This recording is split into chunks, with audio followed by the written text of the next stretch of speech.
বন্ধুরা, প্রায় আমরা অনেককে বলতে শুনি যে আমি এত পূজা পাঠ করি কিন্তু ঘরে কোনো উন্নতি নেই, আমি পূজার পরিপূর্ণ ফল পাই না। এই ভিডিওতে আমরা তার কারণ ব্যাখ্যা করতে যাচ্ছি। আসলে জেনে বুঝে কিছু মানুষ পূজার সময় অনেক ভুল করে থাকে, যার কারণে পূজার ফল না পাওয়ায় পুজো অসম্পূর্ণ থেকে যায়। এমন অবস্থায় ভুল পদ্ধতি ও নিয়ম মেনে পূজা করলে বিরূপ প্রভাব পড়তে পারে। আসুন জেনে নিই বাড়ি ও মন্দিরে পূজা করার সঠিক নিয়ম।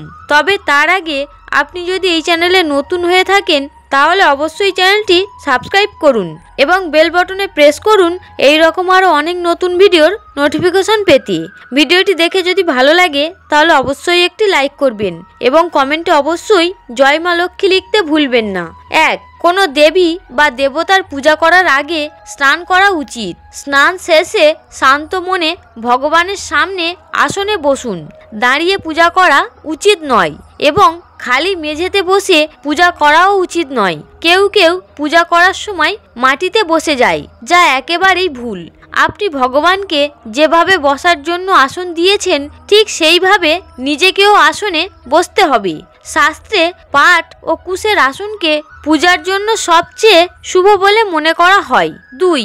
মনে রাখবেন পূজার স্থান যেন ঘরের মেঝে থেকে একটু উপরে থাকে, কারণ ঈশ্বর অতুলনীয় এবং মহান, তাই তাকে আপনার সমকক্ষে রেখে পূজা করা উচিত নয়। পূজার জন্য একটি চৌকি বা মেঝে থেকে উঁচু স্থানে ঈশ্বরকে স্থাপন করুন। এছাড়া পূজার ঘরে দেবদেবীর মূর্তি কখনোই দেয়াল ঘেঁষে রাখা উচিত নয়। পূজা করার সময় আপনার মুখ কেবল উত্তর বা পূর্ব দিকে হওয়া উচিত। বাড়িতে বা যে কোনো মন্দিরে পূজা শেষ করার পর নিজের ভুলের জন্য ঈশ্বরের কাছে ক্ষমা চাইতে হবে। এর মাধ্যমে ঈশ্বর আপনার জ্ঞাতসারে বা অজান্তে করা ভুলগুলো ক্ষমা করে দেন এবং আশীর্বাদ দান করেন। 3. পূজার ঘর বাড়ির উত্তর পূর্ব কোণে হওয়া সবথেকে ভালো। পূজার ঘরে কোনো এক দেবী বা দেবতার একাধিক মূর্তি বা ছবি রাখা উচিত নয়।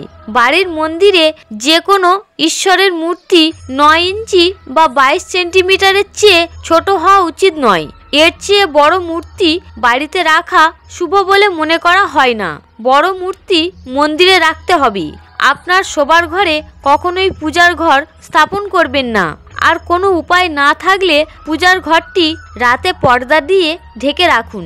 পূজার ঘরে ব্যবহৃত সমস্ত জিনিস যেমন শঙ্খ, ঘণ্টা, প্রসাদের পাত্র, প্রদীপ, শিবলিঙ্গ এবং ভগবান শালিগ্রামকে পরিষ্কার কাপড়ের উপর রাখতে হবে। আপনি যদি এটি না করেন তবে আপনি প্রতিদিন পূজা করার পরেও আশা অনুরূপ ফল নাও পেতে পারেন। 4. প্রায় মানুষ পূজা করার সময় শুধু ধূপ জ্বালায়, এটা কিন্তু ভুল। যে কোনো দেবী দেবতার পূজা করার আগে প্রদীপ জ্বালানো বাধ্যতামূলক বলে মনে করা হয়।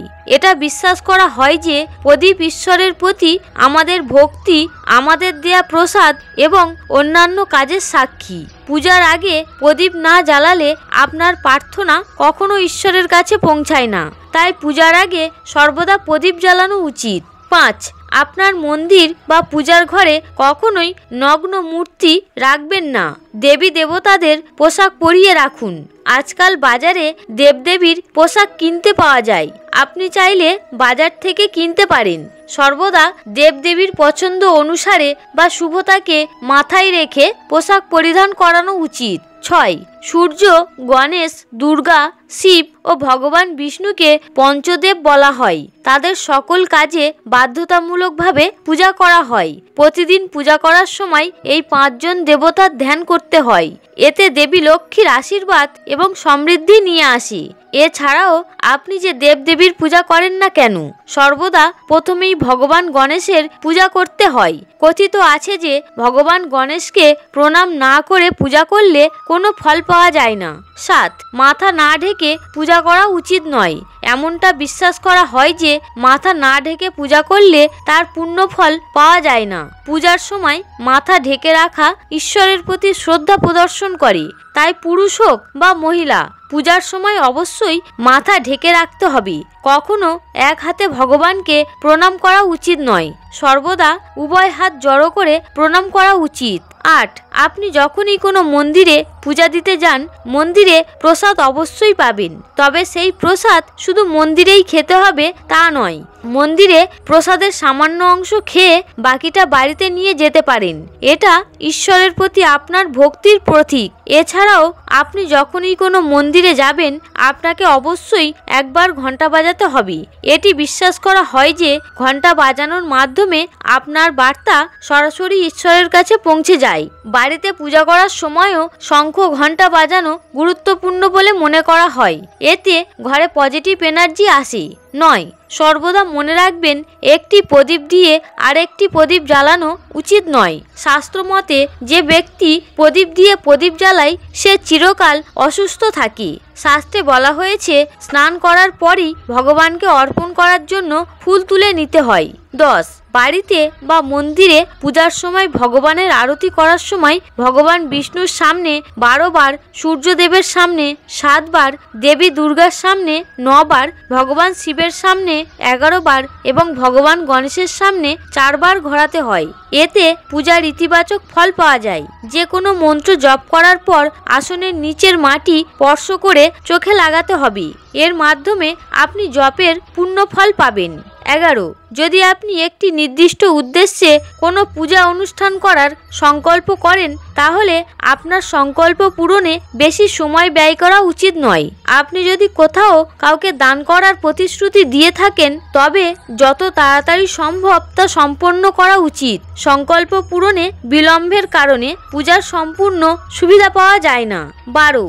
যে কোনো জিনিস দান করা বা কাউকে দক্ষিণা দেওয়ার সময় সর্বদা ডান হাত দিয়ে দেওয়া উচিত।